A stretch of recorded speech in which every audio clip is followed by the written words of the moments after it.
Hey everyone, Bond here for the Ghost Furnace. I wanted to do a quick PSA. I had some trouble with my sound card while recording this episode, so there's a little bit of modulation at a few points, and had some problems later on in the recording with the length of the files that we're using here.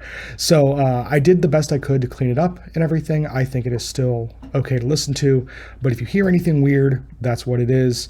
No need to reach out and let us know. I'm very aware of it and we fixed the problem, so we should be good. But we have a high bar here for the stuff we put out, so just wanted to say something ahead of time. That being said, thank you so much and enjoy the episode.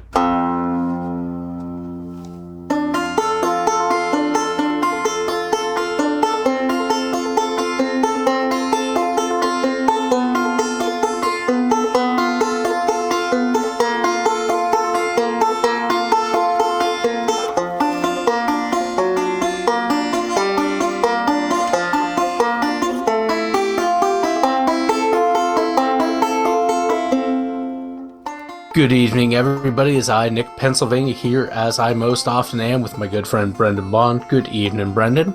Good evening, Nick.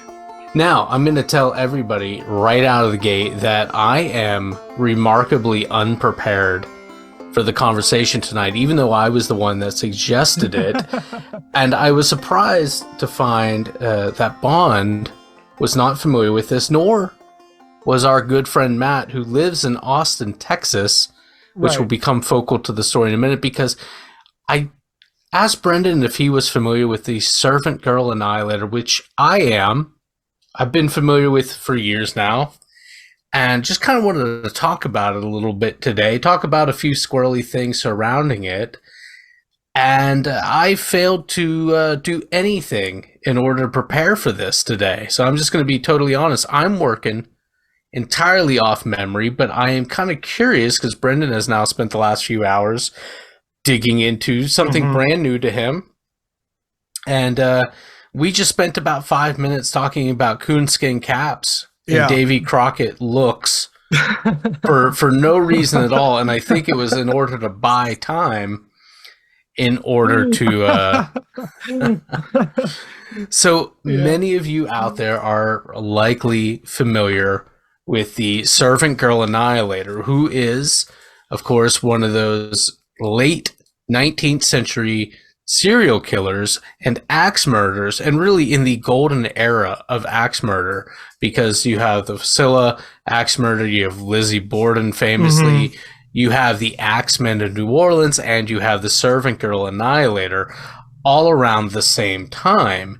And I will add that there's actually a book. It was the very first book when I signed up for Audible that I got, which was Bill James with his daughter Rachel McCarthy James, The Man from the Train, which tries to link every single axe murder that ever was to a single culprit. So anyhow, a lot of people are familiar with the Servant Girl Annihilator for a very good reason. And that is, it is a fantastic name. Listen, the crimes are very old.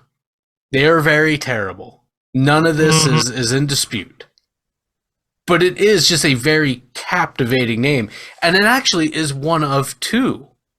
Because not only was this fiend known in the press as the Servant Girl Annihilator, but also, and not as widely a moniker, the Intangible Menace. Oh.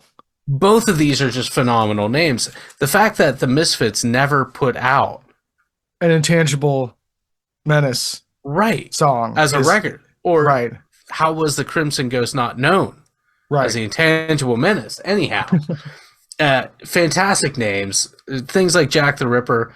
Okay, great name, classic, but here we are. So I was surprised that you were hitherto unfamiliar with the Servant Girl Annihilator. Tell me about this. So yeah, I had never heard of it, and again, like to be clear, I am not the biggest true crime buff out there. I tend to typically stay away from true crime. So honestly, there's probably quite a few very visible cases or stories that I'm not like terribly familiar with. But with a name like this, you would think I would have heard of it. So like before before I even, got back to you, I started looking it up and everything, and I was shocked at how intense these murders were. And, very quickly you see like the Jack the Ripper comparisons, which I'm sure you're going to kind of get into here. Yeah, and I was going to say that's the other reason people might be familiar with this is because there's always those comparisons. But go on. Right, but like looking at the actual like murders and everything, it's like it's a lot of people. It was like eight confirmed, well, not confirmed because again they never caught the guy, so it's like Right. so eight attributed victims and plus a bunch of other people that were injured, And I believe it's only 5, right? Was it 5 known killed or was it 8 known killed? 8 known killed, and then quite a few other people that were just injured. Right. Okay, go on. Yeah, and so it's one of those things where you look at it, it's really gruesome because like the actual murders, like when you hear like, oh, it's an axe murder, you think, okay, like that's probably like dramatized a little bit for like papers and whatnot, but like no, like this person really did like kill people with an axe. And like you mentioned Lizzie Borden earlier, it was people typically in their beds, like breaking into houses and then killing people and sometimes dismembering them and dragging them out into the yard. And so it's really, really just awful, awful stuff. And there is a lot of weirdness very apparent around the case because you're like, how in the world could this have kept happening even in the late 18, well, I mean, 18, what was it, 1884, I think? 1884 yeah. through 1885. Yeah. So like, but again, like that's still like relatively modern when it comes to like in a major town, like Austin wasn't small at the time. It wasn't like it was some little outpost at the time. Right. It had been established as the capital of Texas by that point. I want to say maybe even just around that point. Or shortly before these murders started to occur. But yeah, when I think about it, like say my great grandparents were alive at the time, or very, very young, but they were alive. Right. And it is interesting too, because like we always talk about how like things were obviously harder back then and death was so much closer at the time. This is just a few years after the end of the Civil War. Like that's all true and everything. But it's also does seem like there was a huge response right away from the town and from police force and everything. So it wasn't like they were just like, oh, people are getting killed. Right. So it isn't like it's a modern perspective being like, oh, these crimes are really crazy. At the time, people were like, what in the heck is going on?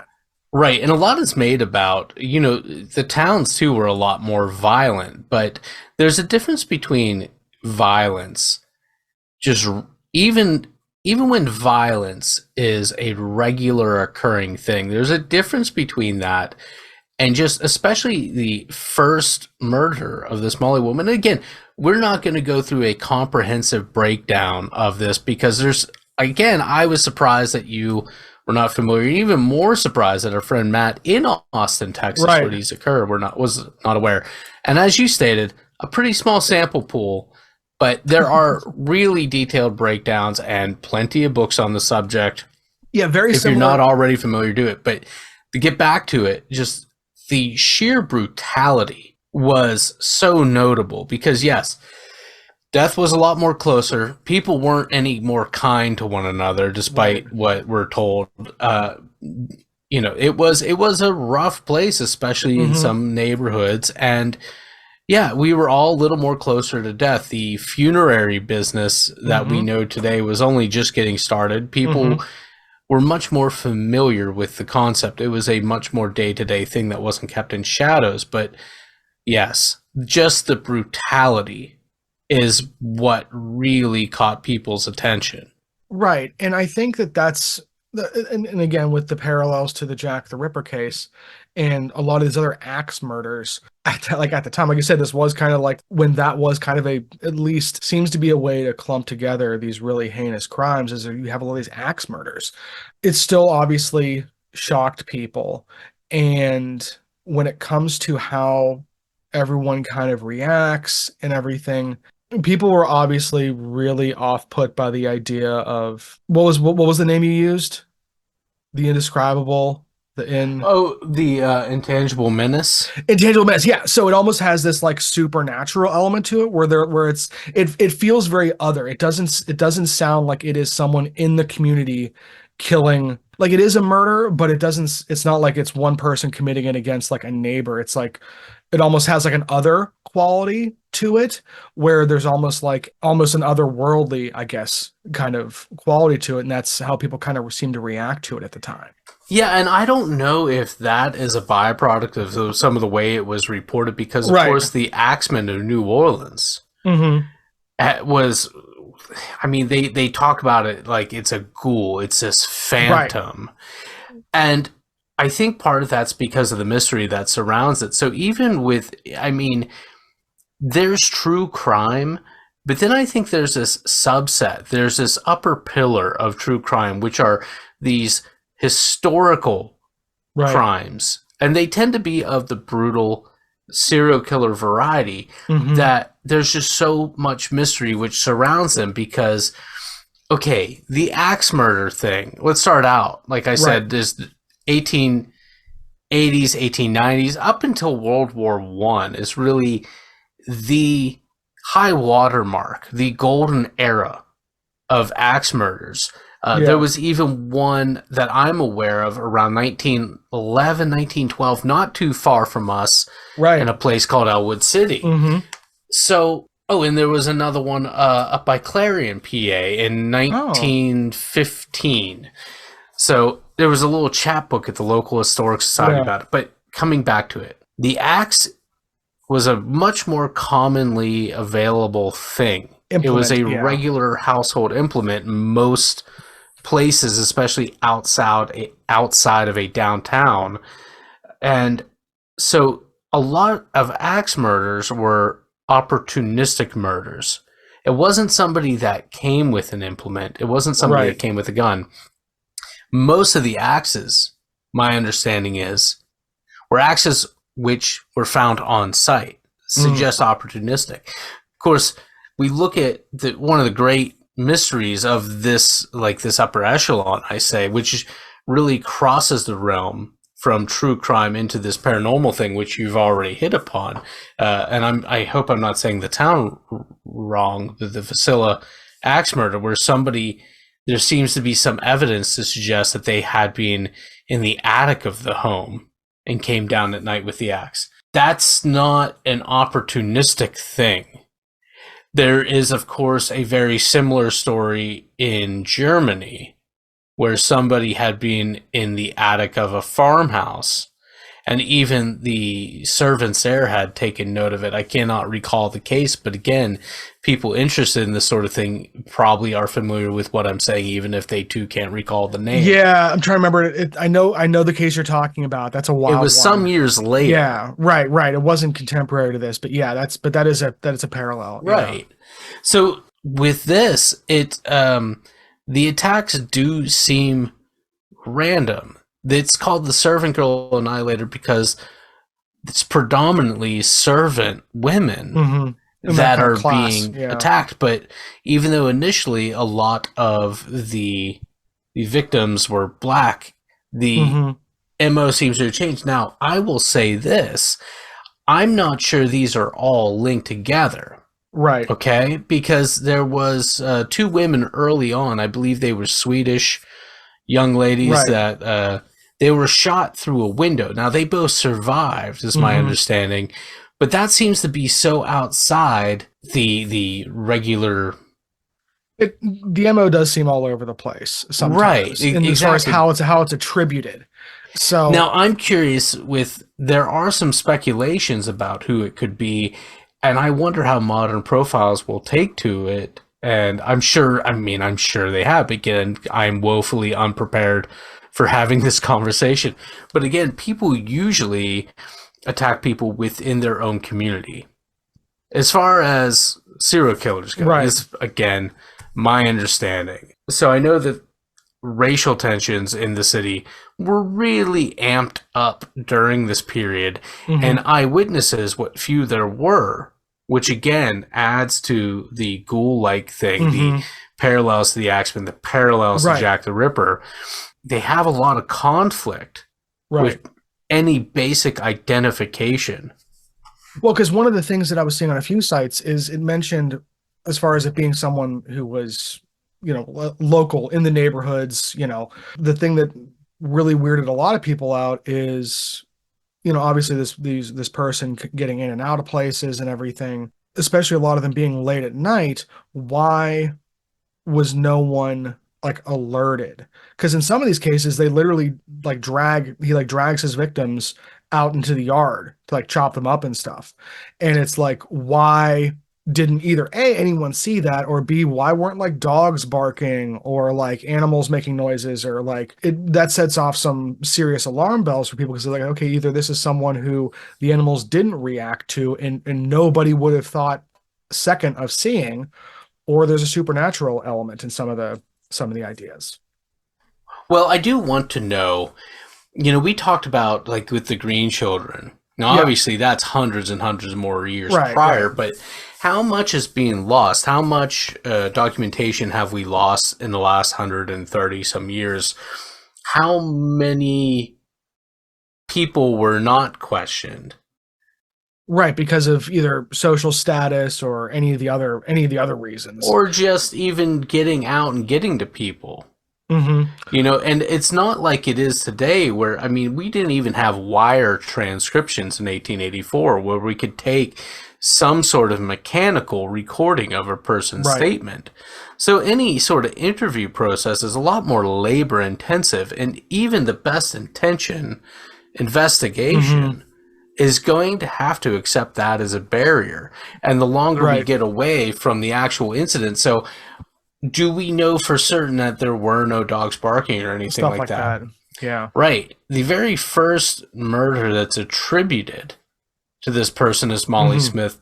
Right. And she's the one specifically who's dragged out into the yard, and I think it's her husband or her boyfriend doesn't find her, or he's injured as well. He's attacked as well. He survives. Mm-hmm. And I don't know if it's him that discovers Molly, but she's not discovered until the next day, and Yeah. she's in the yard. And just again, the brutality Right. of what she went through is just, it's really difficult to describe, even with our horror films and our slasher films. Like, Oh, right. it is just, it's beyond the pale, Right. you could say. Right. Right. And it's interesting too, like I said, the mix of the what's attributed and what's not.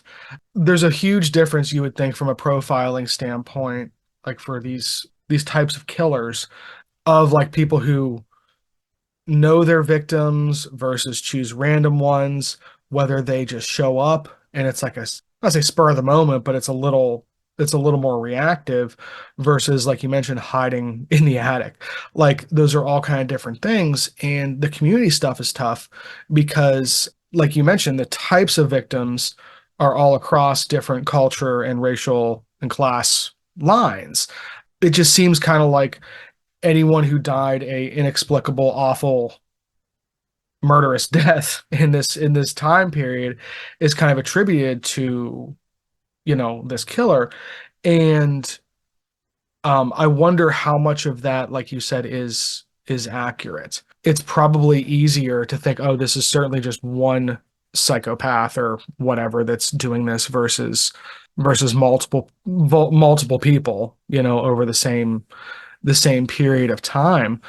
Now, as far as the connections to Jack the Ripper, what are some of your thoughts on the idea of it stopping and then the Jack the Ripper murders taking place over in Whitechapel? Well, I'm going to come back to your question. Oh, because I'm interested in that. That sounds... No, I yeah. am going to come back to it because it's intrigued a lot of people. And It seems like it. Yeah. Let me Yeah. bear with me here. There's one question I want to pose just to throw out there, and that is, Yeah. I've always been, and then I'll answer yours in my random way.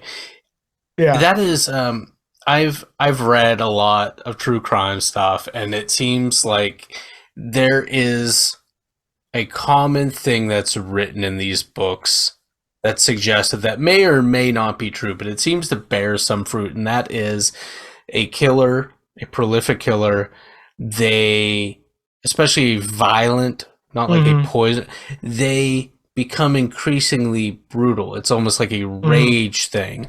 Okay. Yeah. The first attributed murder, again, this is Molly Smith, who we both talked about a good bit. Super brutal. I don't think that's this person's first. Yeah. It's clearly the first one to get some significant attention, which again goes back to, like, these are not super peaceful times. Right. So here's the other thing. There's been a lot of speculation. It goes back to shortly after the murders stopped and the Jack the Ripper murders began. There are newspapers, not just in Texas, but I know the Atlanta Constitution is cited as making that parallel as well. Right. And I know if you go online or you watch documentaries, you'll hear people talk about, like, there's like a cotton guy that traveled back and forth between London and whatnot. So some suspect that he might be. But you know what? Sometimes killers stop, and it's not a mystery of why they stop. Sometimes they're imprisoned. Sometimes they die. Right. Sometimes they move. Do they, so did this person move to London and then just kind of go again? Well, I don't know if I buy that, because again, this is not, people are the same. People are people, right? And an idea spreads. Right. Just because somebody does something in a particular way. And again, can we really say that there is any real well-defined tableau with the servant girl annihilator? I don't think so. No, yeah. And it's certainly not the same as the Jack the Ripper murders. Right. It's equally as heinous, like I don't want to compare them, but the right. It's not a competition, but they are different. They are different enough, besides the fact they're both awful. Yeah. They're both awful. There does seem to be a rage element. Yeah. And there's definitely disfigurement at the part of it. But that's not saying very much. And that was part of my problem with the book, The Man from the Train. It offers a very interesting idea. A narrative. Yeah. Right. Like that story is easier to process. Yeah. And I have no doubt that there could have been a traveling by rail person that was a serial killer that could chalk up a number of these. However, I am not in any way convinced that the Vasilla, the Axeman, the Servant Girl, and potentially also Jack the Ripper are all one figure. I just don't think it's that remarkable that there could be multiple people murdering people in the same way. Because when you get down to it, there's only a really handful of ways you can murder people. Right. And when you see somebody using various instruments by which to do it as well, again, were these tools just opportunistic tools?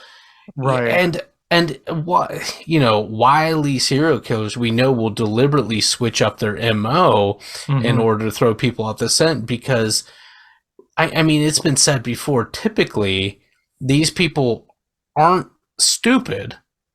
Right. They are just, there is an evil element going on. That's for sure. Yeah, so do I think there's any connection between Jack the Ripper and that? No. I also don't buy into the fact, or not the fact, I don't buy it as a fact. A lot of people say, well, this is the first modern serial killer. Well, no, because the Axeman in New Orleans, that was a little after, I think. I can't remember exactly right now, but I'm woefully unprepared for this discussion today. But the bottom line is, these can just be different things. This is not super remarkable, I guess.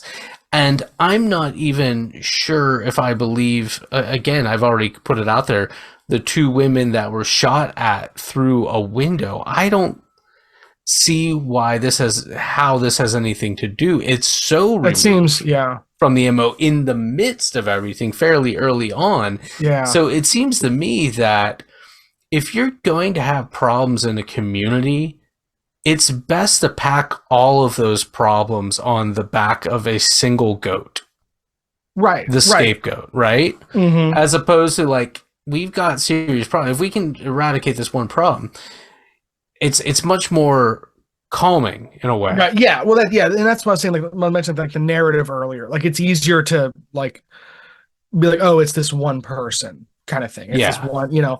I do think the Axeman in New Orleans was a bit later though, because it was, yeah. Well, and even then, what we were just talking with Thomas a few weeks ago about the werewolf attacks in outside of France and whatever year that was. Yeah. And there's some people that attribute that to a serial killer. So yeah, it's unfortunately it's not a new thing.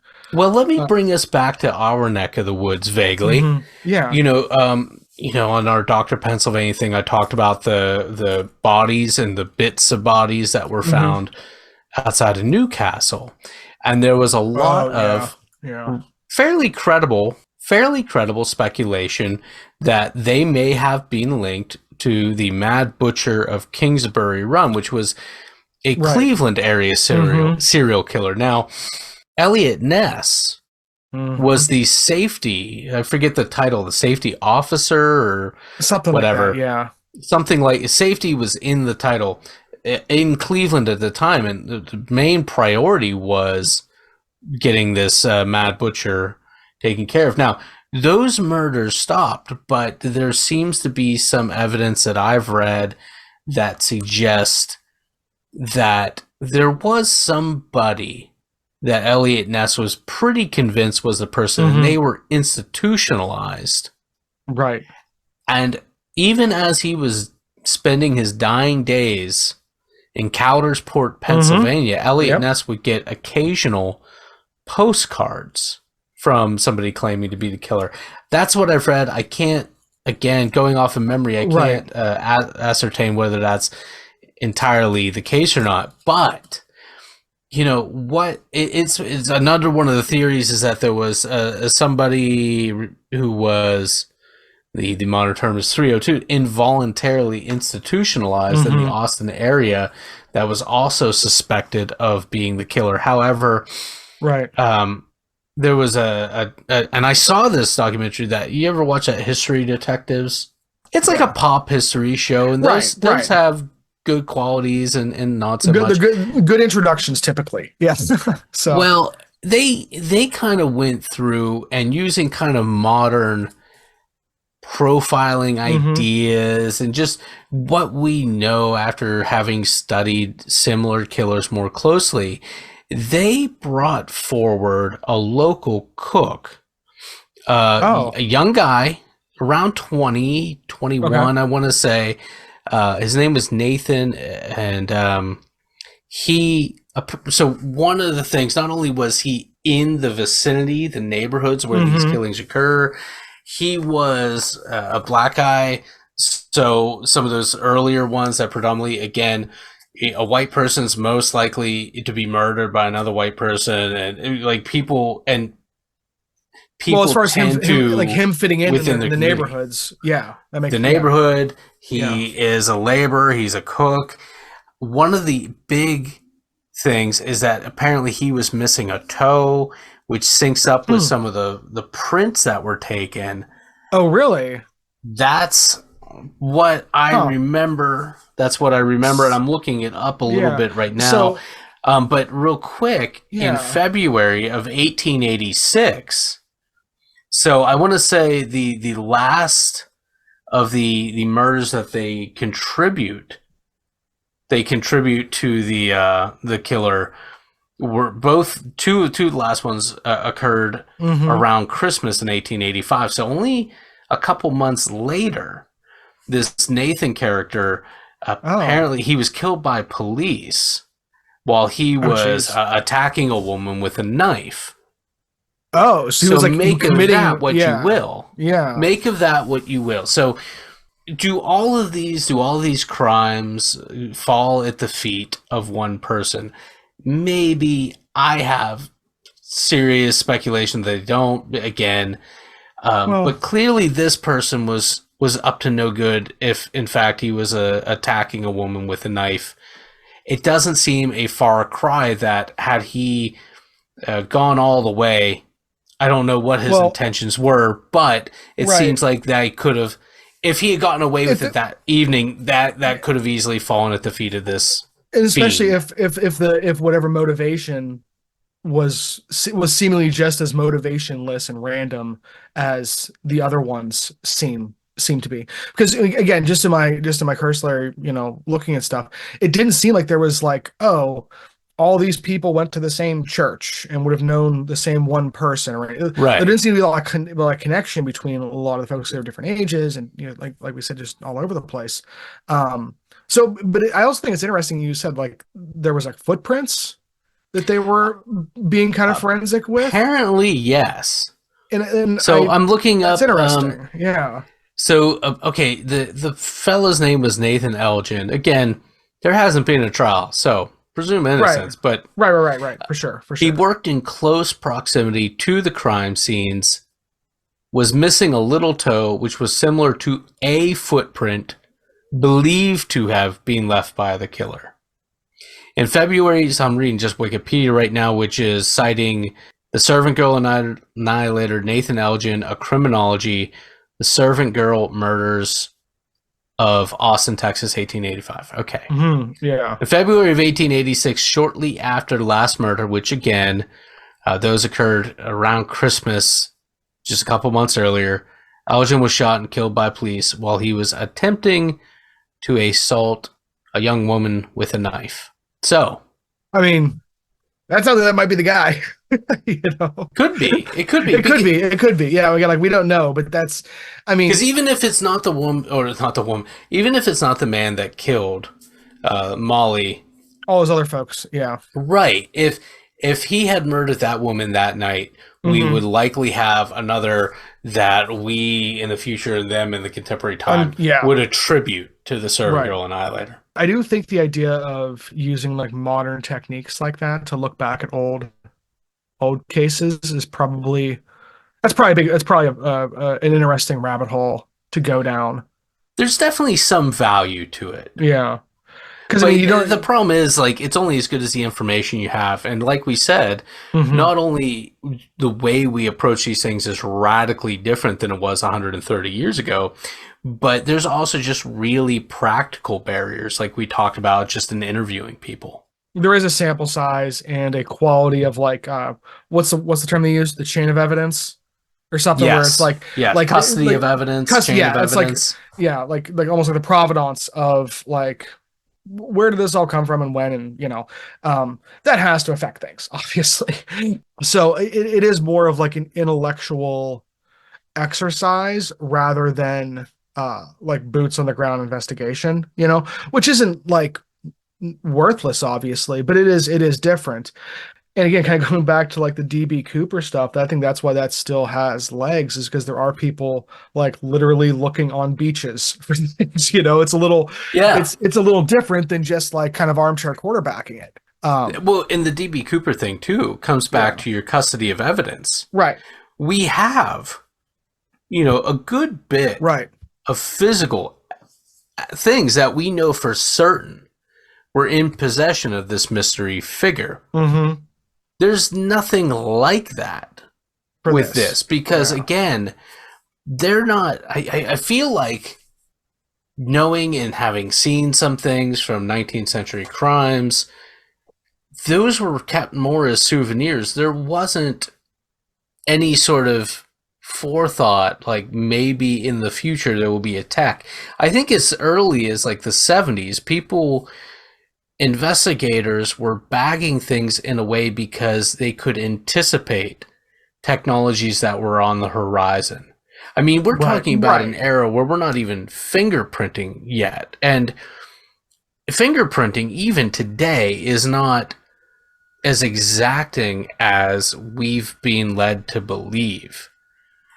Right. But in this era of DNA, I mean, just look at, like, of course, famously, the Golden State Killer. Look at, we talked about I think it was just last year, America's Unknown Child, the boy from Fox Chase, Philadelphia, it was unknown, the body of this young boy, who this young boy was for the better part of a century, I want to say. And so now that's being resolved. So if there's any sort of physical thing, again, you wouldn't have the foresight 130 years ago to say, hey, now, someone's going to be able to figure this out down the road. and this is one of the things with like the Ripper letters. I'm sure a lot of people are saying, well, why aren't they looking for DNA evidence? Well, that's easier said than done. Right. Like and even if you find DNA, those have been handled so much. Right. Right. And they weren't handled in a way where people are saying we need to preserve any sort of. Right. Because that wasn't a thing. Mm-hmm. When was DNA first sequenced? It was in like the late 50s or 1960s, right? I'm so glad you're looking it up. I know. 1972. Yeah. 1970. Okay, so a little later than I thought, which only reinforces what I'm saying. Right. Right. Yeah. There you go. That kind of gets into we often talk about paradigms with science. Again, there's if you're playing Ghost Furnace bingo, here's your Thomas Kuhn's Structure of Scientific Revolutions. I think I won. Card. I know. Reference for the evening. But like those things exist in other disciplines as well. Police work is one of them, where there have been these revolutions over the years that obviously we have the examples though of the newspapers at the time being like, oh, I wonder if these are the same people. But that was again more narrative based, not like psychology based, like the profiling. Well, that they narrative have now. Based. I like that because think of our media and how that constructs how we view the world. And this is getting like I'm like Lacan all of a sudden over here with subtext. But think about early films. Right. Murder films, mystery films, how court procedures, how much hinged upon the fingerprint. Stuff, yeah, exactly. Quite frequently. I want to say, just anecdotally going through a bunch of movies I've seen. And now you look at shows like Law and Order and all the it is procedural. Tens of thousands of spinoffs of that. And again, it all hinges on what? DNA predominantly, semen samples, blood. So just even that changes the way we today look at every modern crime scene. So how different is it tech? Then? Yeah. Right. Yeah.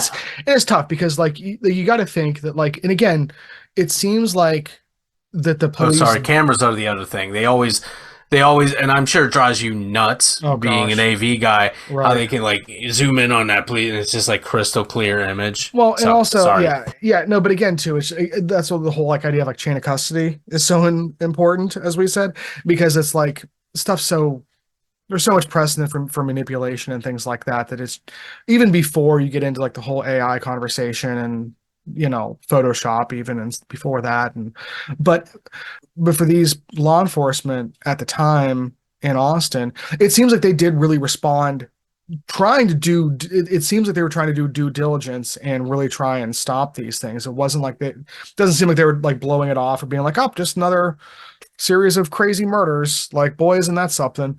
They do seem like they were trying to do the right thing. And because they interviewed tons of people, they arrested a bunch of people that didn't end up sticking, for it seems like quite a few reasons. Yeah.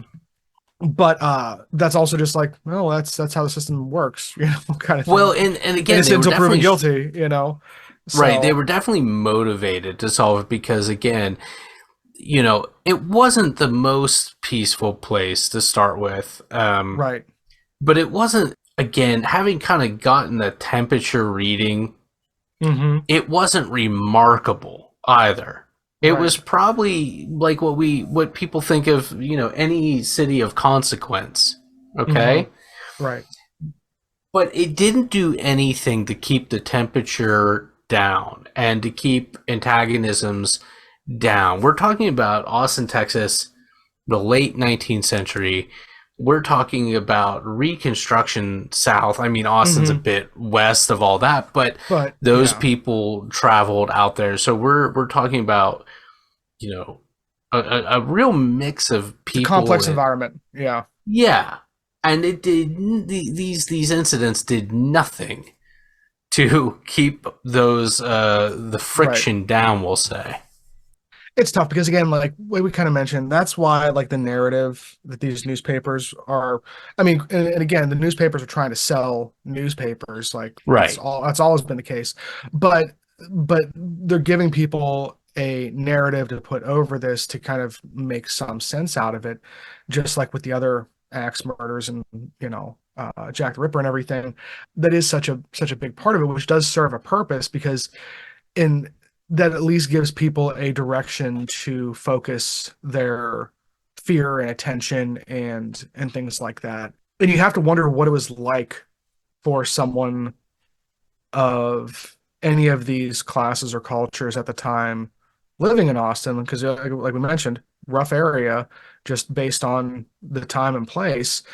But the idea that someone might be coming into your home to kill you, like, because it just happened down the road, like, that has to be awful to deal with.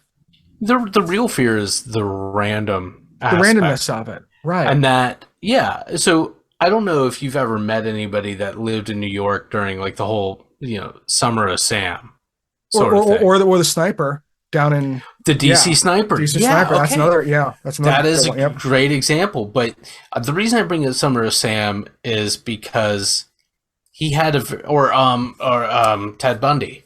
Yeah, and had a very clear, defined type. Mm-hmm.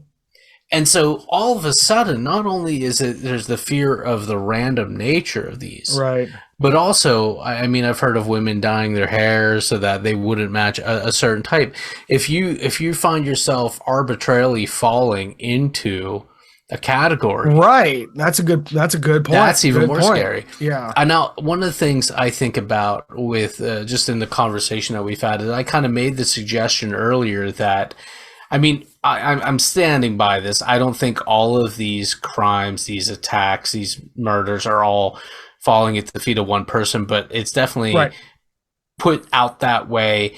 And I think maybe the attitude at that time was it's better to have one big problem. Nowadays, we know a lot of times they will try to, or at least it's presented to us in media, that they will try to suppress the idea that it might be a serial killer, right, in order to calm things down, which is an interesting thing to think. Again, the whole idea that they were trying to create one big problem as opposed to many problems, that's just me speculating on that, but I could see how that could hold water. It's interesting because, like, that's in, you gotta wonder, I'm sure the newspapers weren't thinking about this like this at the time, but you have to think that dichotomy, one says, where it's like one problem, like it is a serial killer, that says we as a unit, as a tribe of people, there is an outsider that is a danger. So, like, circle the wagons, for a parlance of the times, and that's how we're gonna, like, insulate, kind of thing. Very Texas of you to say. It's very well. I'm trying real hard, man. I'm trying.